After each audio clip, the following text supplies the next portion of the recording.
हर प्रांजल ज्ञान गंगा में आप सभी का स्वागत है। हम संक्षिप्त महाभारत पढ़ रहे हैं। यह तो आप सभी को विदित होगा कि अब हम द्वितीय खंड पढ़ रहे हैं और द्वितीय खंड का यह पहला सर्ग है जिसका की नाम है कर्ण पर्व। कल हमने कथा में राजा शल्य का कर्ण को एक हंस और कोए की कथा सुनाने की कथा को पढ़ा था। अब हम आगे कथा में कर्ण और शल्य का कटु संभाषण और दुर्योधन का उन्हें समझाना की कथा को पढ़ेंगे, जो कि इस प्रकार है। संजय ने कहा, महाराज, शल्य की अप्रिय बातें सुनकर कर्ण ने कहा, शल्य, अर्जुन का रथ हाँकने वाले कृष्ण के बल और अर्जुन के दिव्यास्त्रों का जैसा मुझे पता है वैसा तुम उन्हें नहीं जान सकते। तो भी उन दोनों के साथ में बेधड़क होकर संग्राम करूंगा। किंतु विप्रवर परशुराम जी ने मुझे जो शाप दिया है, आज वह मुझे बहुत संतप्त कर रहा है। पूर्व काल में मैं दिव्य अस्त्रों की प्राप्ति के लिए ब्राह्मण वेश धारण करके परशुराम जी के यहाँ रहता था। उस समय अर्जुन का हित करने के लिए वहां भी इंद्र ने ही मेरे काम में विघ्न डाला था। एक बार गुरुजी मेरी जांघ पर सिर रखकर सो रहे थे। उस समय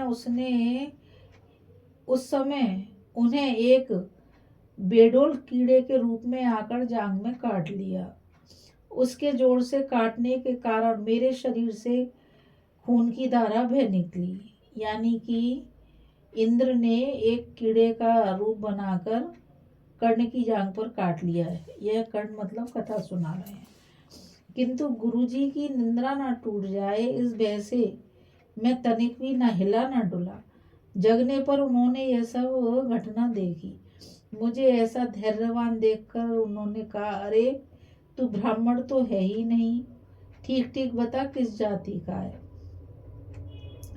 तब मैंने उन्हें ठीक ठीक बता दिया कि मैं सूत पुत्र हूँ। मेरी बात सुनकर महातपस्वी परशुराम जी क्रोध में भर गए और मुझे शाप दिया कि सूत, तूने ब्राह्मण का वेश बनाकर यह ब्रह्मास्त्र प्राप्त किया है, इसलिए काम पड़ने पर तुझे इसका स्मरण न रहेगा। इसी से इस अत्यंत भयंकर घोर संग्राम के समय मैं उसे भूल गया हूँ। शल्य, भरतवंश में उत्पन्न हुआ यह अर्जुन बड़ा ही पराक्रमी, भीषण और सबका संहार करने वाला है। मालूम होता है आज बड़ा तुमुल युद्ध होगा और यह अनेकों क्षत्रिय वीरों को संतप्त कर डालेगा। तो भी शत प्रतिज्ञ अर्जुन के साथ में अवश्य संग्राम करूंगा और उसे मृत्यु के मुख में डालकर छोड़ूंगा। मुझे एक दूसरा अस्त्र भी मिला है, उसी से मैं संग्राम भूमि में अतुलित तेजस्वी अर्जुन को धराशायी करूंगा। शल्य, मैं संग्राम भूमि में अर्जुन के साथ जय या मृत्यु को ही सामने रखकर युद्ध करूंगा।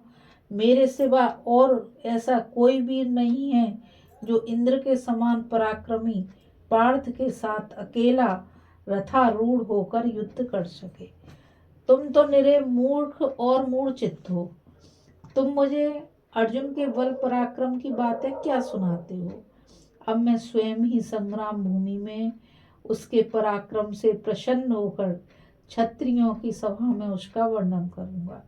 जो पुरुष अप्रिय, निठुर, शुद्र, आक्षेप करने वाला और क्षमाशीलों का तिरस्कार करने वाला होता है, उसके जैसे सैकड़ों को भी मैं मिट्टी में मिला देता हूँ।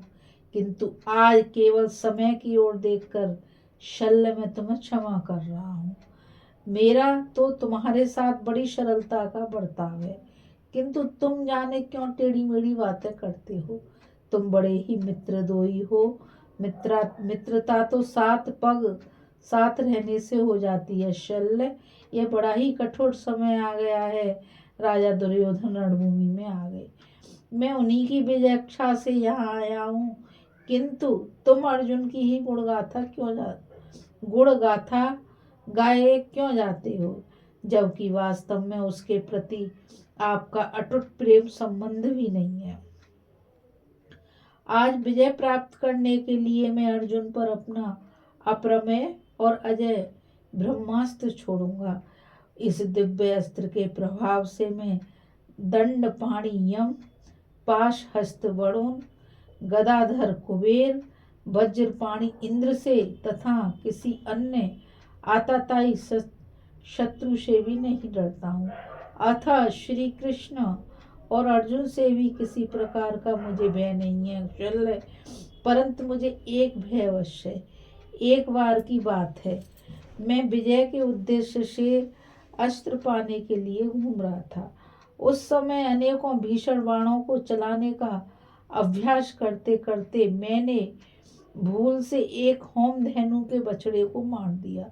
बेचारा बछड़ा निर्जन वन में चल रहा था।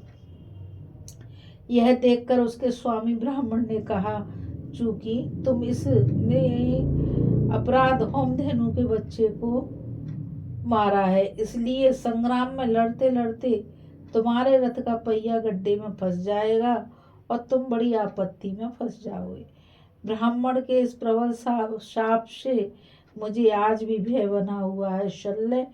उस ब्राह्मण को मैंने 1000 गौएं 600 बैल देने चाहे, परंतु मैं उसे प्रसन्न ना कर सका। मैं बड़े सत्कार पूर्वक उस ब्राह्मण को अपना भरा पूरा घर और भोग सामग्रियों के सहित सारी संपत्ति देनी चाहिए, किंतु उसने उसे लेने से मना कर दिया। इस प्रकार जब मैं प्रयत्न पूर्वक अपना अपराध क्षमा कराने लगा तो उस ब्राह्मण ने कहा, सूत पुत्र, मैंने जो बात कही है वह तो बदल नहीं सकती। मिथ्या भाषण प्रजा का नाश करने वाला होता है।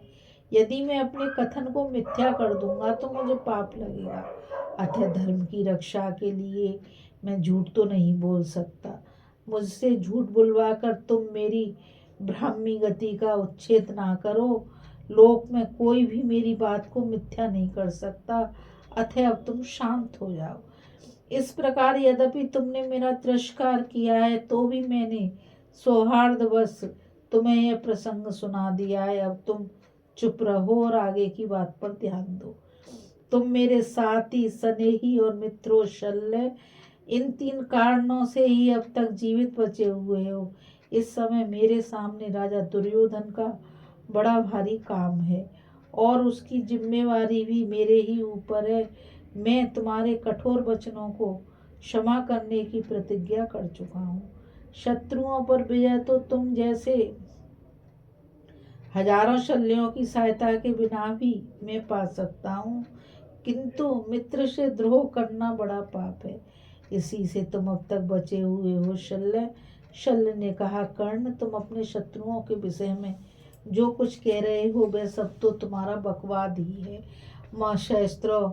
मैं शस्त्रों कर्णों की सहायता के बिना भी युद्ध में शत्रुओं को जीत सकता हूँ। मद्रराज के इस प्रकार कहने पर कर्ण उनसे दूने कटुवाच्य कहने लगा। मैं बोला, मद्रराज, मैं जो बात कहता हूँ उसे जरा ध्यान देकर सुनो। इस बात की चर्चा मैंने महाराज धृतराष्ट्र के पास सुनी थी। एक बार उनके महल में कई ब्राह्मण अनेकों अद्भुत देशों और प्राचीन वृत्तांतों का वर्णन कर रहे थे। वहाँ एक बूढ़े ब्राह्मण ने वाहिक और मद्र देश की निंदा करते हुए कहा था, जो हिमालय, गंगा, सरस्वती, यमुना और कुरुक्षेत्र से बाहर तथा सिंधु और उसकी 5 सहायक नदियों के बीच में स्थित है, वह वाहिक देश धर्मब्राहा और अपवित्र है। उससे सदा दूर रहना चाहिए। मैं एक गुप्त कार्यवश कुछ दिन वाहिक देश में रहा था। उस समय मैंने उसके आचार विचार के विषय में बहुत सी बातें जान ली थी। जहाँ शाकन नाम का नगर और आपगा नाम की नदी है, जहाँ जड़तका नाम के वाहिक रहते हैं, उनका चरित्र बड़ा निंदनीय है। ऐसा कौन बुद्धिमान होगा जो उन दुष्चरित्र, संस्कारहीन और दुरात्मा वाहिकों के साथ मुहूर्त भर भी रहना पसंद करेगा। उस ब्राह्मण ने वाहिकों को ऐसा दुराचारी बताया था। उनमें धर्म कैसे रह सकता है। वाहिक देश के लोग उपनयन आदि संस्कारों से रहित होने के कारण पतित समझे जाते हैं। उनकी स्त्रियां खुले विचारों की होती हैं। वे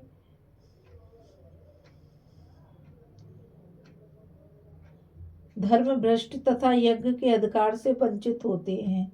इन्हीं सब कारणों से उनके दिए हुए हव्य कव्य और दान को देवता, पितर तथा ब्राह्मण लोग नहीं स्वीकार करते। यह बात लोगों में खूब प्रसिद्ध है। एक विद्वान ब्राह्मण ने तो यहाँ तक कहा था कि वाहिक लोग काठ और मिट्टी की बनी हुई कुंडियों में भोजन करते हैं। उनमें शराब लिपटा रहता है। कुत्ते उन बर्तनों को चाटते रहते हैं, तो भी उनमें खाते समय उन्हें तनिक भी घृणा नहीं होती। वे भेड़ उठनी और गधी के दूध पीते हैं तथा उस दूध के दही, मक्खन और छाछ आदि भी खाते हैं।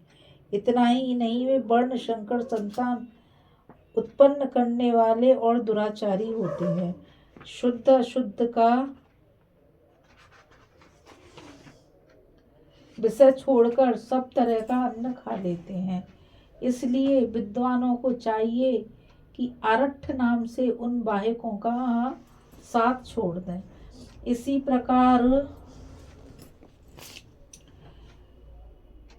कारष्कर, माहिष्क, कलिंग, केरल, कारकोटक, बीरक और दुर्धर्म नाम देशों का भी त्याग करना उचित है। प्रस्थल, मृद, गांधार, आरट्ट, कश, वशाति, सिंधु तथा शौविर देश प्राय अपवित्र माने गए हैं। पांचाल देश के लोग वेदों का स्वाध्याय करते हैं। कुरु देश के निवासी धर्म का आश्रय लेते हैं। मत्स्य देश के लोग सत्यवादी और सूरसेन निवासी यज्ञ करने वाले होते हैं। पूर्व के लोग दास वृत्ति करते हैं। दक्षिणी लोगों का बर्ताव शूद्रों के समान होता है। वाहिक लोग चोर तथा सौराष्ट्र निवासी वर्ण शंकर होते हैं। मगध देश के मनुष्य इशारे से ही बात समझ लेते हैं। कौशल की प्रजा दृष्टि के संकेत को समझती है। कुरु और पांचाल के लोग आदि बात कह देने पर पूरी बात समझ पाते हैं तथा शाल्व देश के निवासी पूरी बात कहने से ही उसे हृदयंगम करते हैं। शिवी देश की प्रजा पहाड़ी लोगों की तरह सीधी होती है। यवन लोग सब बातों को अनाशाही समझ लेते हैं और विशेषतः शूरवीर होते हैं। मलेच्छ जाति के लोग अपने संकेत के अनुसार बर्ताव करते हैं। दूसरे सभी लोग पूरी बात कहे बिना उसे समझ नहीं पाते। वाहिक और मद्र देश के मनुष्य तो पूरे गवार होते हैं। वे किसी रथी का मुकाबला नहीं कर सकते। शल्य, तुम भी ऐसे ही हो। तुम में उत्तर देने की भी योग्यता नहीं है। मैं तो डंडे की चोट कहता हूँ। मद्र देश पृथ्वी के समस्त देशों का मल है।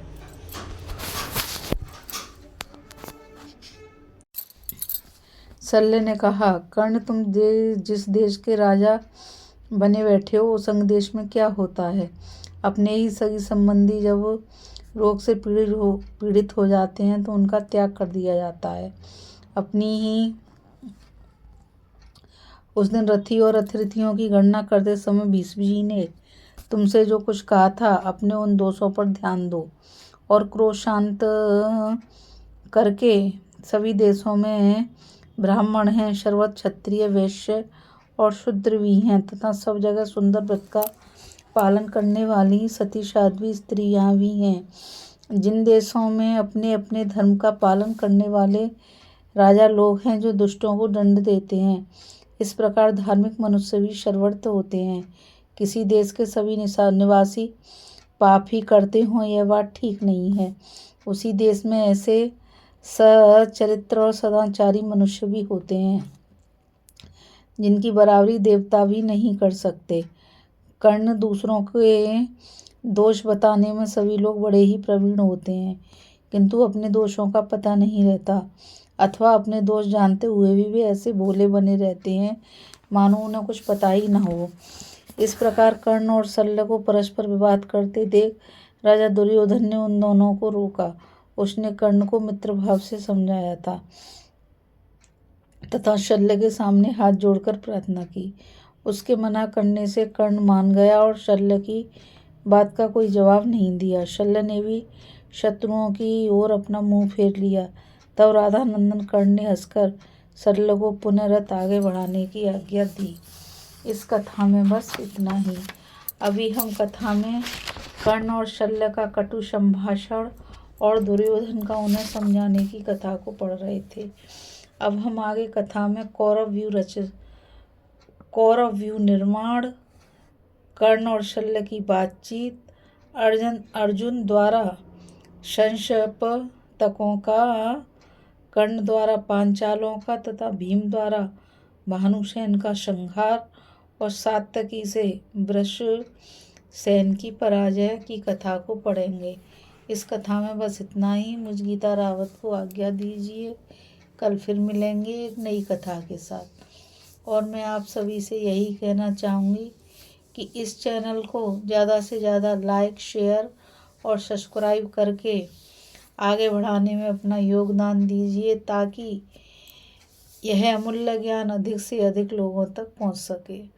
और आप सबके सहयोग से ही यह कथा घर घर पहुंचेगी। राधे राधे। जय श्री कृष्णा। नमस्कार।